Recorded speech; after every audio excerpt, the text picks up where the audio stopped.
Bonjour tout le monde. Par l'intermédiaire de cette vidéo, je poursuis l'aventure concernant le NE555.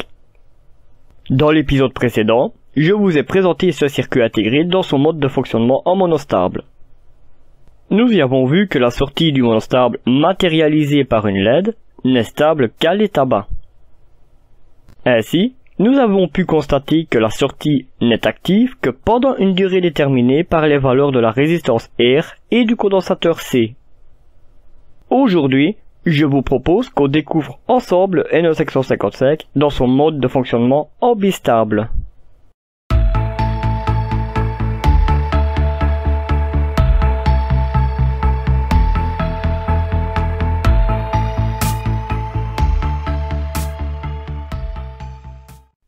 D'après le site Le Café du Geek, le NE555 configuré en mode bistable possède deux états stables, 0 ou 1. Aussi, nous verrons que ce mode de fonctionnement représente une bascule bistable 7 reset, dont j'ai déjà parlé dans une vidéo précédente à l'aide d'un autre montage.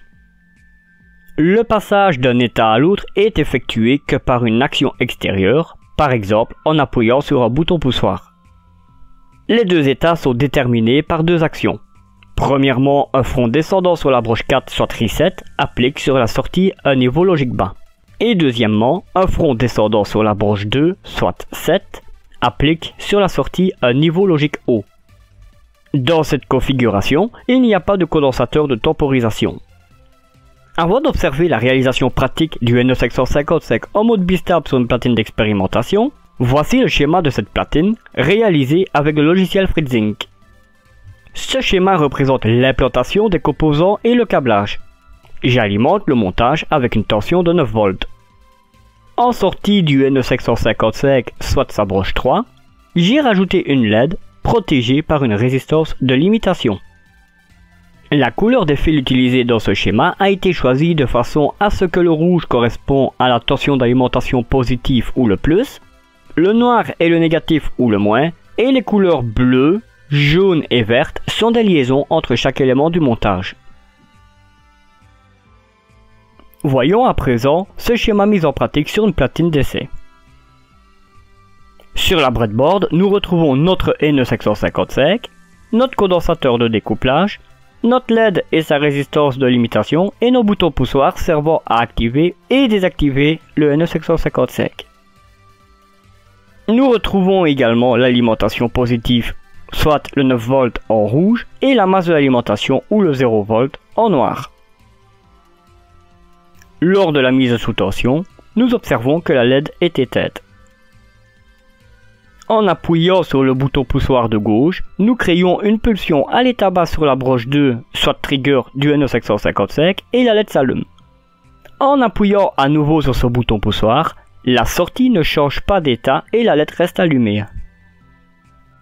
Une fois que nous appuyons sur le bouton poussoir de droite, nous créons une pulsion à l'état bas sur la broche 4 ou reset du NE555 et la sortie bascule à l'état bas, éteignant la LED. Comme précédemment, si nous appuyons à nouveau sur le bouton poussoir de droite, la sortie ne change pas d'état, la LED reste éteinte. Grâce à la LED, nous pouvons voir que le bistable a deux états stables et que ce circuit a une fonction de mémoire.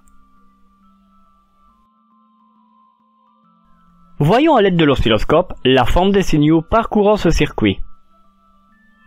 Je relèverai premièrement les signaux de la broche 2 soit trigger et de la sortie qui est la broche 3 du NE555 et deuxièmement les signaux de la broche 4 soit reset et de la sortie broche 3 du NE555.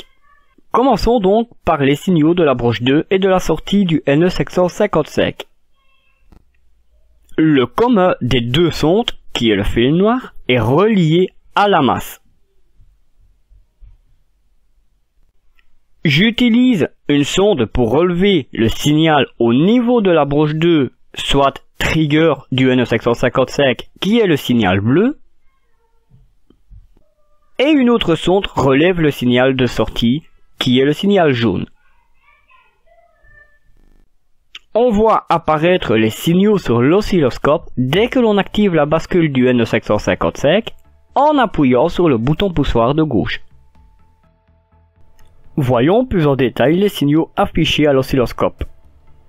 Nous observons qu'initialement, le signal bleu correspondant à la broche 2 du N section 55 est placé à un niveau haut et que le signal jaune correspondant à la sortie du bistable est à un niveau bas.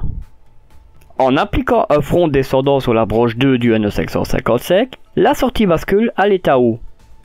Nous observons également que si nous appliquons à nouveau un front descendant sur la broche 2 du N section 55, la sortie ne change pas d'état et reste à l'état haut. Plaçons maintenant la sonde bleue pour relever le signal au niveau de la broche 4, soit reset du N section 55. J'enlève cette sonde de la broche 2, soit trigger, pour la connecter à la broche 4. Nous voyons que le signal de sortie change dès qu'on désactive la bascule du N section 55 en appuyant sur le bouton poussoir de droite. En regardant les signaux affichés à l'oscilloscope, nous observons que le signal bleu correspondant à la broche 4, soit reset du N section 55, est placé à un niveau haut et que le signal jaune correspondant à la sortie du bistable est également à un niveau haut. En appliquant un front descendant sur la broche 4 du N section 55, la sortie bascule à l'état bas. Nous observons également que si nous appliquons à nouveau un front descendant sur la broche 4 du N section 55, la sortie ne change pas d'état et reste à un état bas. Nous observons également que les broches 2 et 4 du N section 55 ne sont actives que quand elles sont placées à l'état bas. Nous arrivons au terme de cette vidéo et par la même occasion à la fin de la série de présentation du N section 55 et du N section 56 qui, je le rappelle, a les mêmes fonctions sauf qu'il contient 2 N section 55 dans son boîtier. Dans la prochaine vidéo, je mettrai en pratique les 3 modes de fonctionnement du N section 55 dans un circuit. Aussi, pour ne pas rater sa sortie, je vous invite à vous abonner à la chaîne et activer la cloche des notifications afin d'être mis au courant des événements de la chaîne. Si cette vidéo vous a plu, n'hésitez pas à la commenter, la partager, la liker ou disliker, pourquoi pas, mais en précisant ce qui vous a déplu.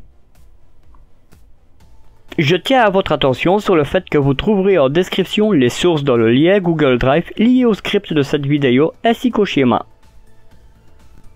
Je vous souhaite de très bonnes expériences électroniques et vous donne rendez-vous pour la suite sur Proto Électronique. Bye!